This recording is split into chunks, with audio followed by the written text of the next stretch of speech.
This is Fish Guy Nate here.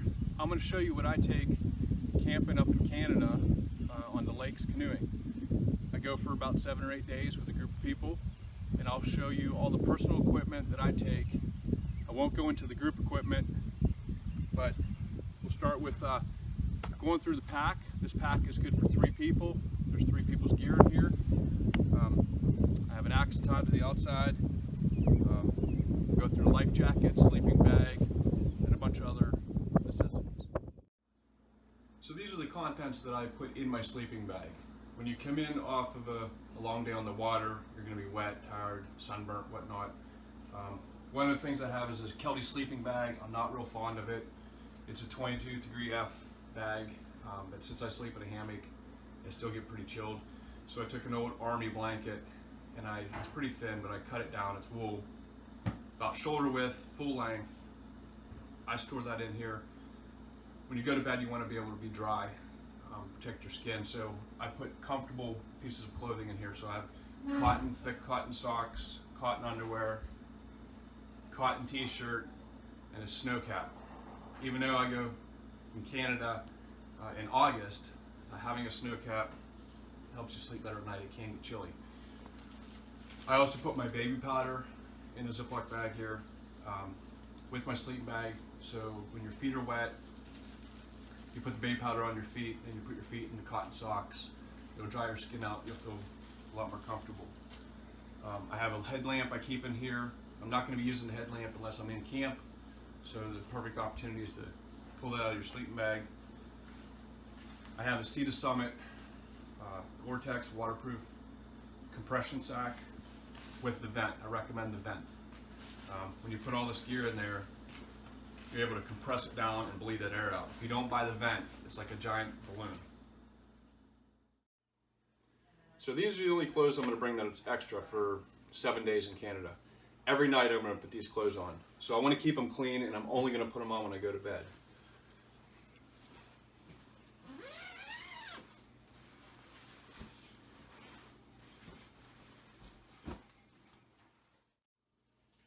So this is the gear that I'll be wearing all week, the entire week that I'm in Canada.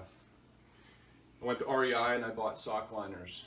These have worked really well. If you don't wear sock liners, I think you're going to get blisters going over all the portages. That was really valuable. I've bought the Smart Wool socks. You definitely want wool. Wool takes the moisture away from your skin. It's a natural wicking fiber. Your feet are wet, so you're never really that hot. And these, I've used these 3 years in a row. So we're talking hundreds of miles of paddling and portages. On Duluth Trading, I buy the Armachillo underwear. They're silky, they dry real fast. For a t-shirt, I prefer like an 85% polyester, 15% cotton t-shirt. I wanted a little bit of cotton for the comfort. The polyester, if it's 100% polyester, it takes a spark and melts real fast and easy. I have no problem being out in the rain with this t-shirt and it drying in a short period of time. I buy the proper long sleeve shirts. This would be something just to keep me warm or keep the bugs off me. I wear this just when it's chilly out. This is 65% polyester, 35% cotton. It has some nice pockets. This is really durable. I'll spray this with permethrin. That'll kill the insects. I buy the lightweight, proper cargo pants. Dry on the Fly from Duluth is also really good. These got nice pockets. I can put a multi-tool in here. Has a D-ring. I'll put a piece of cordage with a dog clip on it, and deep back pockets. This is the gear that I've tested and used for years. It dries very fast. It's very durable. Haven't had any threads or seams blow out like the old wools. So one of the things that you definitely need to take, even in August in Canada, is a warm jacket. I recommend all wool. This is an old Woolrich jacket that we use for a program. You can use like a Mackinac Cruiser. You don't want it to be too heavy. You want it to be somewhat lightweight. You can sew pockets on it. I put safety pins and gum bands on the inside. You can store them underneath the collar. This one has a game pocket in the back, which is great. What I'll do is I'll fold this up and store this in a little little bag I'll show you here in a minute. I'll store that with my long sleeve green coat or green jacket that I just showed you, shirt, and my rain gear. I want to keep this accessible at all times. So this is just a poncho. It's made out of like a sil nylon or polyester, polypropylene material. Not exactly sure. It's pretty thin. It's not big. If I would put this on, it's only going to come down to my knees. When I'm singing in a canoe, my pants are wet, my feet are wet anyway. This is pretty much keeping the wind off you. You're going to get a little bit of rain going down your back. That's part of the game though. So that's why the material that you use is so important. This could also be used as emergency shelter if you needed to, as a lean-to.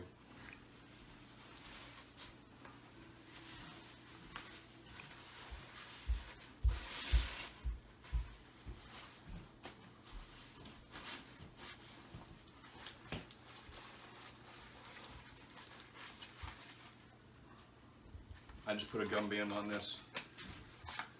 So I just found this little zip bag, little drawstring bag.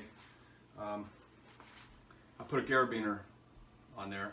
So when I'm portaging, I'm hauling the canoe or the group equipment, I can clip this to the D-ring on my pants or my utility belt, and this will have all the essentials that I need for weather. My rain gear, my long sleeve shirt, and my wool jacket.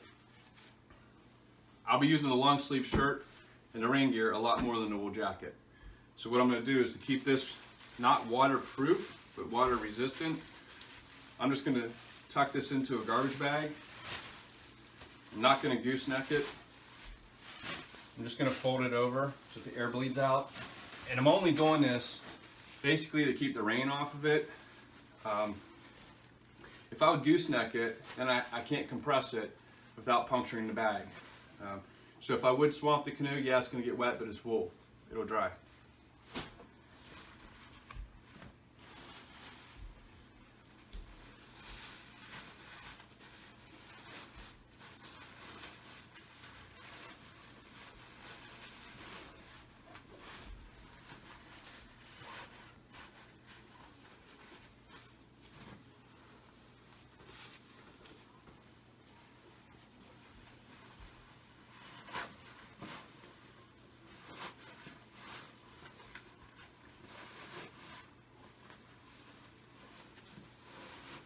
Now you could invest in a Gore-Tex bag, but I don't think that's necessary.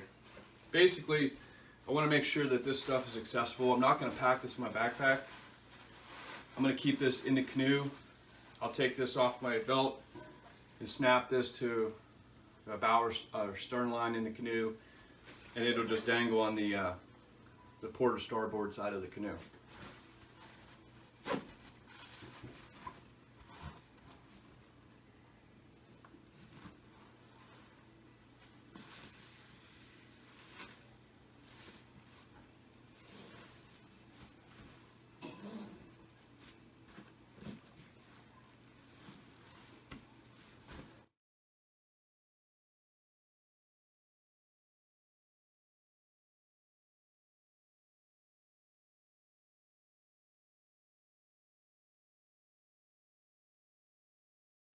So I bought this little waterproof container. It's really small. It's basically for money if you're going to the beach or something like that. It's got a little piece of cordage and a dog clip.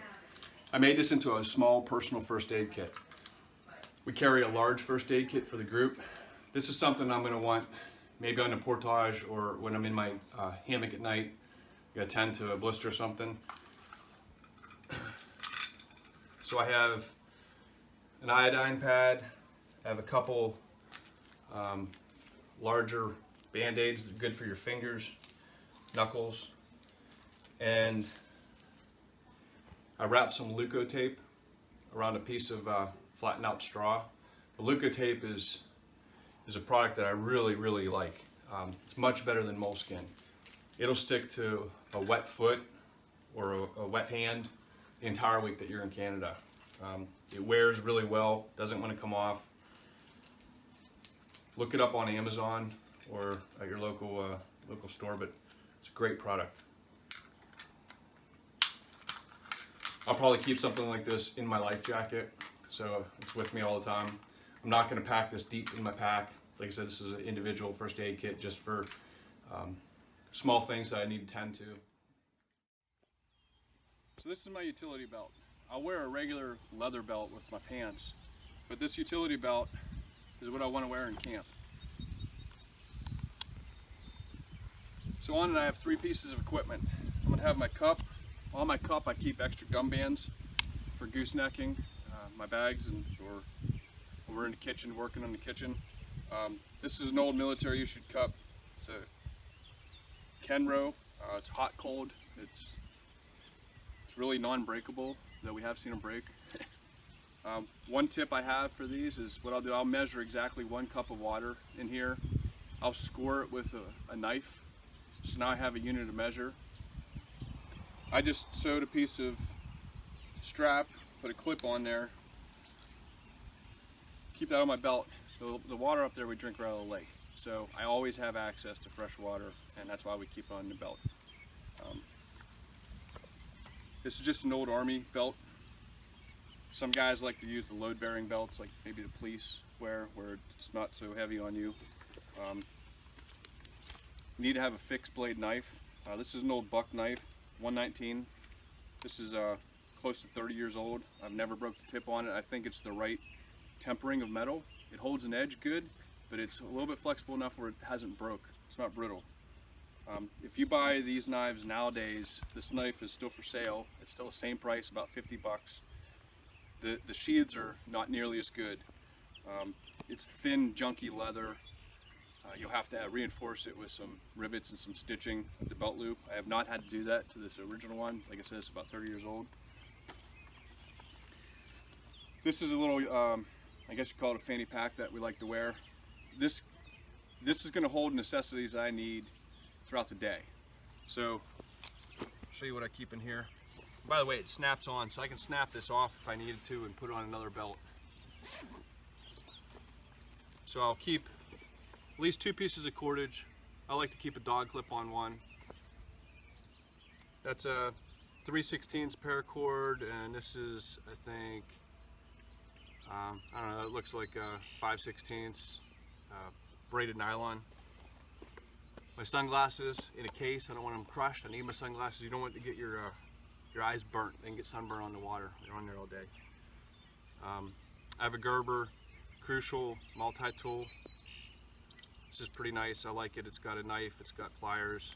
I'll actually put these in my pants pocket, in my cargo pants. It has a little carabiner too, so you can clip it on something and not lose it. I always keep a piece of paper. I need to waterproof this. This will get wet. I need to write down notes, or if I'm converting measurements in the kitchen. I keep a P38, and I don't want to lose it, so I put it on this little chain. We use that to open any cans in the kitchen. I have this little LED single battery waterproof flashlight. I bought this off of Amazon, like a 4-pack. I put a piece of orange electrical tape on it, so if I drop it, since it's black, I might be able to see it.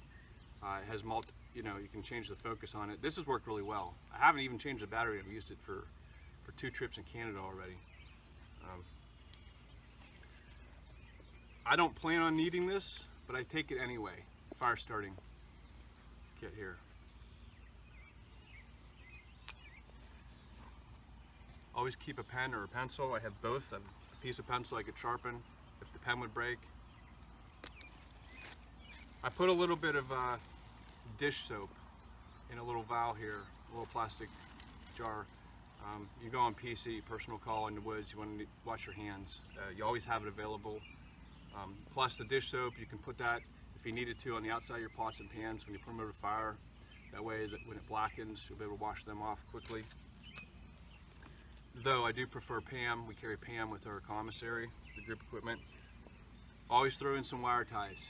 If you have to fix a boot, fix a pack, whatever, wire ties are really valuable. In this pouch, there's little elastic loops. So I'll keep a personal painkiller, acetaminophen. for myself. And then these little waterproof containers, these are little match containers. They have a gasket in it, but you buy these off the internet, these cellulose tablets that we use for PC, basically for toilet paper. In one of these tubes, you can fit 7 of these in, you know. You can YouTube how these things work, but these little coins, you add a droplet of water and they expand, and then you can open it up into a fiber towel. Use that for toilet paper. They're biodegradable. They're wonderful. Instead of carrying a big roll of toilet paper that you have to squish down, hope doesn't get wet, because when the baggie breaks, you're out of luck. These hard plastic containers, like I said, I can fit 7 in here. And I have 2 valves of these in here. And then another valve where I put my Strike Anywhere matches. It's hard nowadays to find Strike Anywhere matches, but it has the sulfur and the phosphorus tip, and you can strike this on a zipper or 2 matches together. I've even been able to strike it off my tooth. Don't recommend that, but you can. So I have redundant fire starting capabilities here and a couple resources that I might need in any situation to fix gear, tie down gear, whatnot.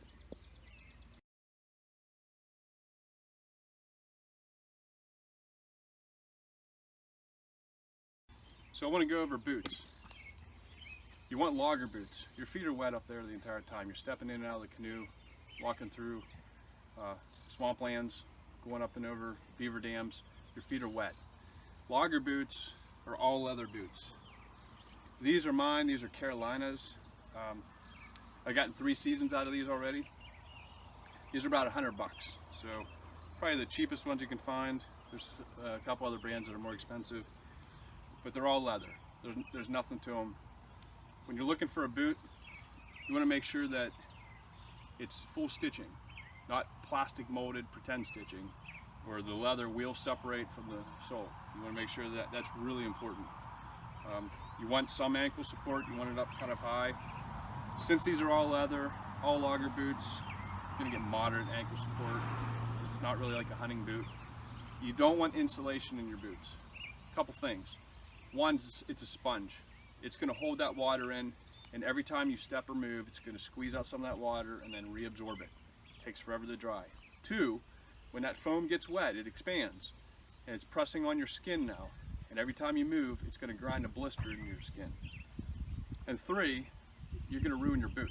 Your feet are going to be rubbing up and down on that wet insulation, and you're going to tear holes in the interior of your insulation. So why spend the money on it? And there's no point in buying a waterproof boot, such as like a Gore-Tex boot, because the odds of you stepping in water more than this is pretty high. To treat your boots before and after a trip, after you wash them down, I highly recommend this. This is probably the best stuff I've ever seen. KG Boot Guard. KG's Boot Guard. It's KG Extreme. It's farm ranch and sport leather waterproofing oil. It's shipped out of Wisconsin. This is about $10 for this bottle. There's an applicator in here. You basically just cover your leather with it. You can do some of the inside if you can reach down in there and let it dry. The oil absorbs in, and it does make it waterproof until you step in over the top. Really recommend this product. So I bought my own personal PFD, my life jacket.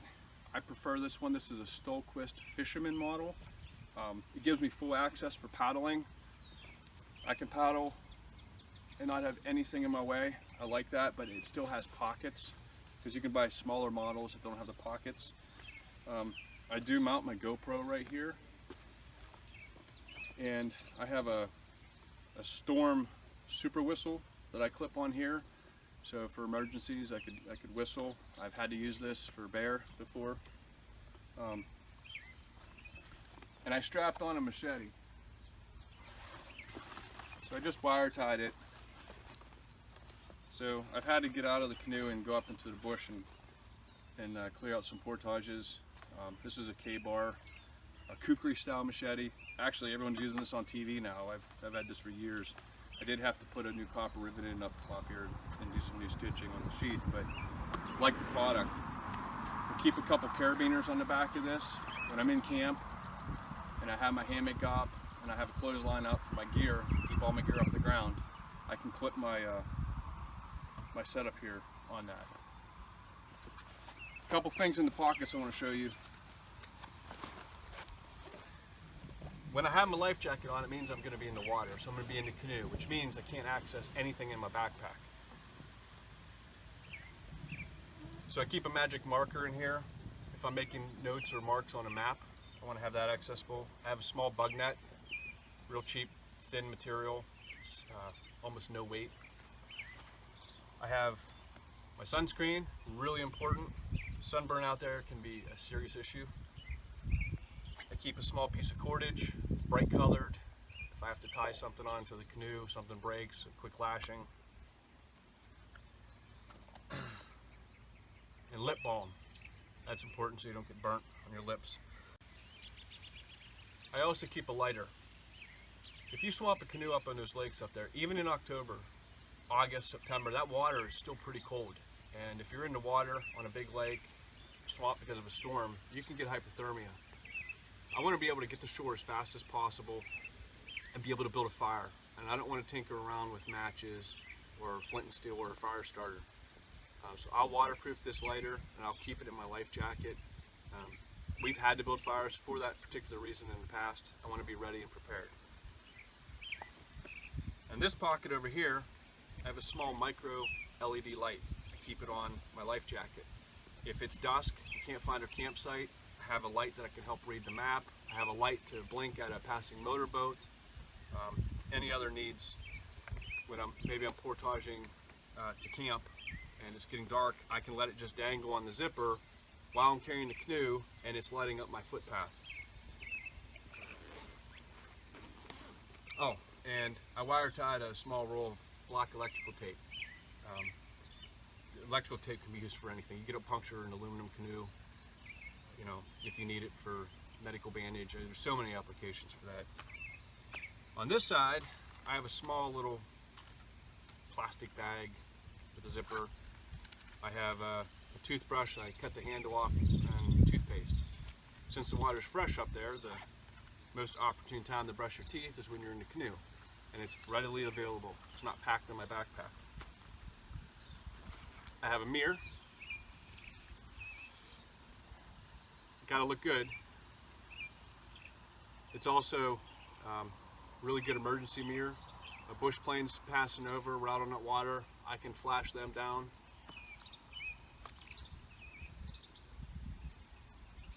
I have a neck gaiter. I can put this on my neck. If I'm starting to get sunburnt, I can wet this in the water and put this on, pull this up over my head. It's elastic. You can actually see through it if you pull it up over your eyes.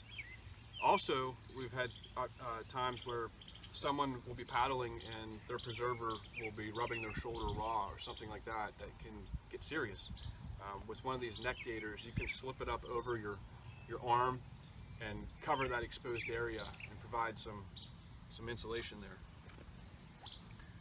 And another tube of those coins, those cellulite coins for bathroom emergencies when you're out on the lake and you have to hustle back to shore. So I use a hammock system. I use the War Bonnet hammock system with the Storm Fly. I bought this watertight bag for 20 bucks at an outdoor store. It has the rollover top. I do put this in the backpack.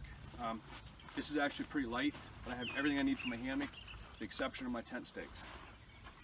I'll give you a couple tips of what I learned from hammock camping. I've been doing this for years, dozens and dozens of nights out in the woods. I have a rope bag and I keep it in a bright colored bag. I have multicolored rope in here, and that's why I keep it in the bright colored bag. I have really small, real lightweight metal carabiners that I'll clip to the Storm Fly to pull it out, to keep the water from shedding.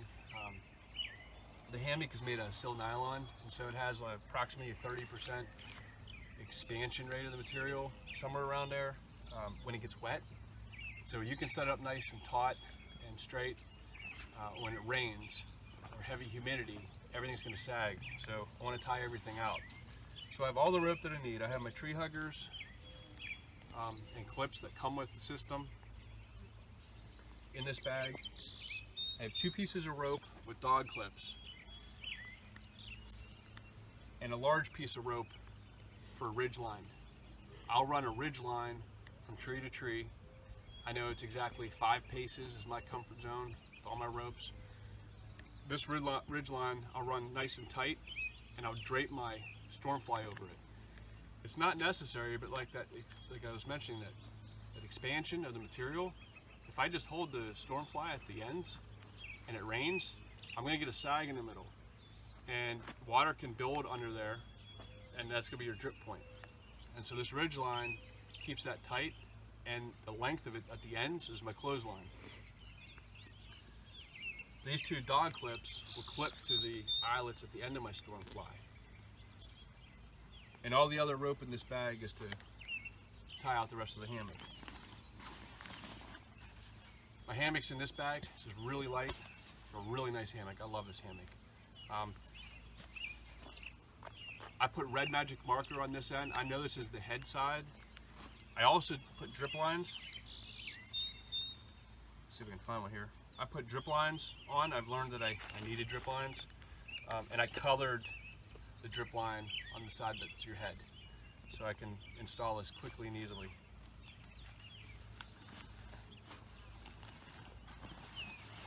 I want my hammock to be dry at all times. And if it rains, that means my stormfly is going to be wet. So I have a Gore-Tex bag that I'm going to keep that stormfly in.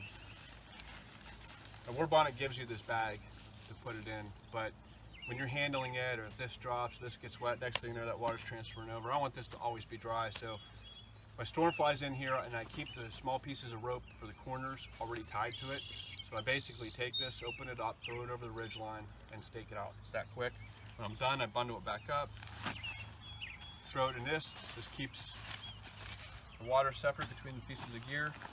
And then in this bag, there's a little zipper pouch inside here that I just keep extra cordage. You can never have enough rope when you're hammock camping. A couple other pieces of equipment. I use the Keratin lotion for insect repellent for mosquitoes. You don't want to get this in your eyes, and you want to wash your hands after you put it on, but this stuff works pretty good. I have a bourbon bag with some carabiners on it. In this I have the titanium tent stakes. I use these for my hammock. They haven't bent, they're pretty strong. I tied little pieces of rope to them so I could pull them out with my finger. So I have enough tent stakes in here for my hammock, plus one stake. And then I keep a glow stick. I don't really need it in the Ziploc. But I keep a glow stick in with this. It's not going to break. The tent stakes are going to keep that from snapping and activating. In a medical situation, or where you need to put a glow stick and electrical tape it to a paddle and night paddle someone out for an injury or whatnot, I want to have at least one available. They can flag a boat down or something by waving their paddle, and this is taped to their paddle. This is 12 hours, so that'll get you through the entire night. So I keep one of them with me. These carabiners are great. I have one big one and 2 small ones. I use a War Bonnet hammock. I'll show you that in a minute. And then I have the Stormfly over top. And I use these to clasp the doors shut. So I use one big one to clasp that door shut, and the weight of it keeps them closed. And then I use a small one up near my head, and then I can run a little piece of string and just wedge it in this tooth bite here to a tent stake. And then I leave the third one on there for whatever I need that for, and I can just hang this bag on my clothesline.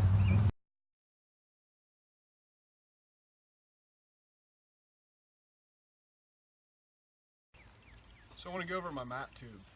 It's important to have a map with you at all times. So I made this out of PVC and some clips on here so it can swivel, and 2 taut lines and 2 dog clips. So I wanted to be able to carry this in any way I wanted. Over my shoulder, I could unclip the 2 dog clips and clip it onto a backpack. When I'm in my canoe, I can put this on the side of the canoe, and I can wrap this rope over the back thwart and clip it to itself, and this line over the front thwart and clip it to itself. And now my map tube is hanging towards my feet on the side of the canoe, and I can simply unscrew it and access my maps. And it's waterproof. Now, I bought waterproof maps on the internet. They're really on waterproof paper, and the ink isn't waterproof. As soon as the map touches itself, when it's wet, the ink starts bleeding. So I had to laminate them. So I have my maps, and I trekked the journeys over the years on these. And to do that, I need a magic marker. So I try to bring a different color every trip. So I keep a magic marker in my map tube where my maps are. And I also keep a compass. I keep it in a little sheath. So when my maps are shoved in here, I drop my magic marker down. This little bit of cloth, I'm able to wedge it in between the map. It kind of just sits there snugly, keeps it from rattling. I don't want to break my compass, but I also don't want to put this in my life jacket or my belt pouch where I might be able to snap it. So it's just the flat bezel, the standard compass here. I have a piece of cordage on it with a dog clip, so I can clip it to a loop here. I wouldn't want to make a noose, so I'd put a loop down here so I could dangle it around my neck if I'm using it a lot, frequently. This piece of string is not standard nylon. I can't recall what it is, but it's non-stretchy. It's high tensile load rope. And I marked in black every click, every kilometer has a marking. And every 10 kilometers, I put a red mark. So I can string this rope on my map and calculate the true distance of where I might need to go, figure out when I'm going to get into camp.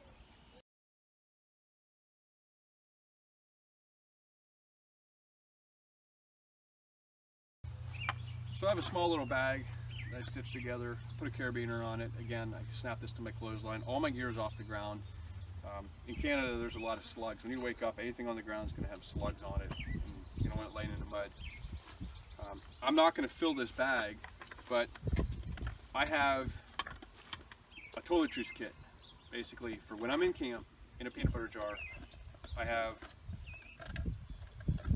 antibacterial ointment, I have deodorant, and I have a small vial of Dial hand soap. So I will bathe and use the soap. When I'm in camp, I'll use the soap for my hands. And I keep that in this plastic, don't use glass, jar. I have a small camping microfiber towel. I don't want anything big. It's dry right now, so it's in a Ziploc, but this thing actually folds out to this long by this high. Really effective, works really good, and it dries pretty quick. I'm surprised. So I'll have that for if I have time to bathe in the lake. And one last thing here. I have a small waterproof container that I have. Basically what I've done is I made a sewing kit out of this, which is really important when you're in Canada. If you have to repair any type of gear or stitches, you have access to everything you need. What I did was I have a wind up crank flashlight where it doesn't need batteries. You wind this thing up. I always have light. I have a piece of, I took a paint stir stick and I split it down and I wrapped some nylon thread, heavy duty leather working nylon thread around there. If I have to repair a boot. Small collapsible pair of scissors. I have two little vials, two little bobbins of black thread and white thread, just regular thread. I have a small lighter. If I have to fuse the end of the thread or the nylon thread or whatever I might need to do with that material. I have a drill bit container, drill bit case that I've stored a match. I wound up a match with some more of that nylon thread, and I have a couple different sewing needles in here. I have some upholstery needles for heavy work. Have small needles for for just your clothing. So a couple in there. I have more than one because it's easy to lose, especially if it's dark. Allergy medicine, emergency. And then a 20-pound braided fishing line. This could be used for anything as well. This is not quite as heavy or as strong as that nylon cordage or nylon thread, but this is much stronger than regular cotton thread. So if you would blow out the seam of your crotch, I would use this.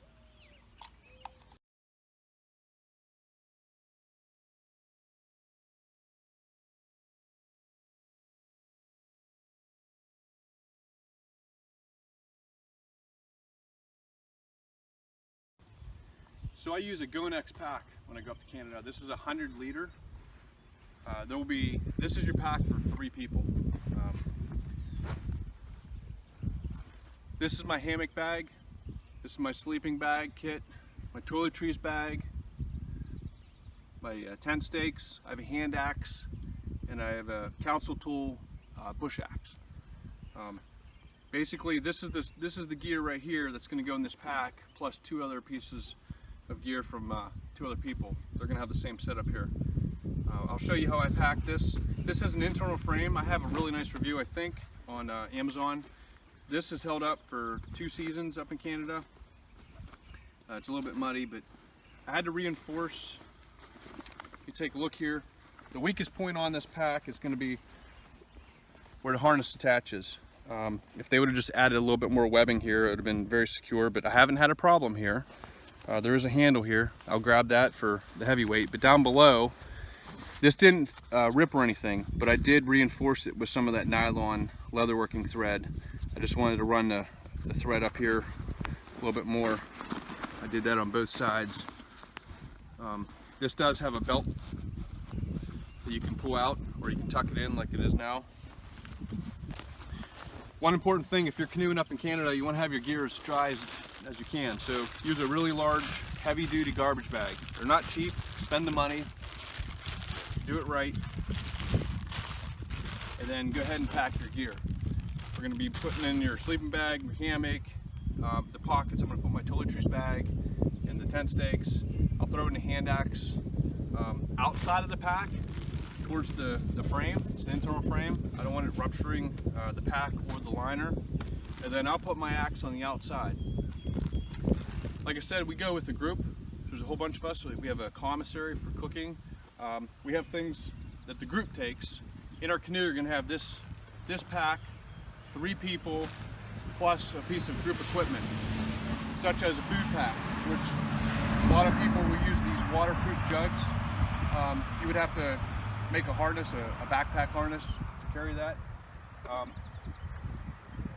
That axe that I use, it's a council tool like I mentioned. It's a 2.5-pound axe. That's great for the majority of the work that I'm doing, but the group is going to definitely need a couple 4-pound axes. This is one that I made with a 32-inch or 30-inch handle to be split in the wood. Another really important piece of group equipment is going to be a buck-tooth 2-man saw. I have the sheath put away, but we'll take at least 1 or 2 of these to cut up our trees that we fell to split for our firewood. I have my map tube, my coats, my life jacket, of course my paddle. Make sure you put an extra pack liner in the bottom of your pack in case this ruptures. You're going to fill this up with all your gear. You're going to gooseneck it. You're going to bleed out all the air, compress it. You're going to twist it. And we call it a gooseneck because it looks like a gooseneck. You're going to fold that over. You're going to take your gum band and you're going to seal this up. So your entire pack now is waterproof.